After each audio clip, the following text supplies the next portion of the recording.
అర్జునుడి గారికి ఒక సందేహం వచ్చింది. కృష్ణుడు గారు ఆగండి ఆగండి, నాకు ఒక సందేహం వచ్చింది. ఏమిటంటే, ఈ బ్రహ్మజ్ఞానం ఇంత గొప్పదని మీరు చెప్పారు కదా, ఎవరైనా దీన్ని అవలంబిస్తున్నారా? ఎవరైనా ఈ జ్ఞానం నేర్చుకున్నారా? ఒకవేళ నేర్చుకుంటే వారి ఆచరణ ఎట్లా ఉంటుంది?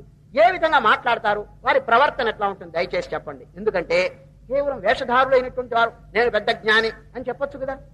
How to test? What is the criterion? చెప్పండి. నిజమైనటువంటి సాధు లేకపోతే బోగస్ ఎట్లా తెలుసుకోవటం చెప్పండి అని అర్జునుడిని చక్కగా ప్రశ్న చేస్తున్నారు. ఇది చాలా అవసరం అండి. ఎందుకంటే వేషాలు వేసుకుని తిరిగే రకాలు చాలా మంది ఉంటారు. వీడు నిజమైన బ్రహ్మజ్ఞాన కాదా? హౌ టు టెస్ట్ అని అర్జునుడు అడుగుతున్నాడు. స్థిత ప్రజ్ఞస్య కా భాషా సమాధిస్తస్య కేశవ స్థితధీకిం ప్రభాషేత కిమాసీతౌరజేత కిం.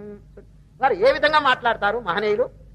సాక్షాత్కారం కలిగిన మహాత్ముల యొక్క చర్య ఎట్లా ఉంటుంది అని అడిగాడు. ఏమండి, ఇది అవసరమా లేదా? It is most important. ఎందుకంటే అనేక మంది వేషధారులు నేను గొప్పవాడిని, నేను బ్రహ్మజ్ఞాన్ని, నేను దేవుణ్ణి చూచాను అని అంటారనుకోండి. మనం ఎట్లా వారిని గురించి టెస్ట్ చేయటం ఎట్లా చెప్పండి, పరీక్ష చేయటం ఎట్లా?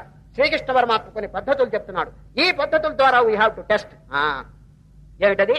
ప్రజహాతి యదా కామాన్ సర్వాన్ పార్థ మనోగతాన్ ఆత్మన్యేవాత్మనా తుష్టా స్థిత ప్రజ్ఞస్తదోచ్యతే.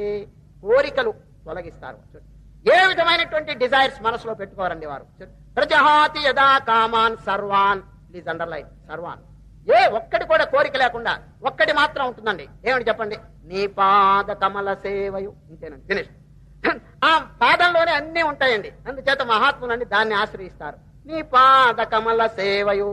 అది తెలియని వాళ్ళండి ఏదో చిల్లర వస్తువులన్నింటినీ కాంక్షిస్తూ జీవితం దాని మీద ధారపోస్తుంటారు. మహాత్ములు ఏం చేస్తారు తెలిసిన? ఈ సుఖములన్నిటికీ ఆధారభూతమైనటువంటి ఏ బ్రహ్మానందం అది మహాత్ములు కోరుకుంటారు. అది కోరాలంటే ఇతరమైన అన్నింటిని కూడా తృణీకరిస్తారు. I don't care for kingdom or anything అంటారు.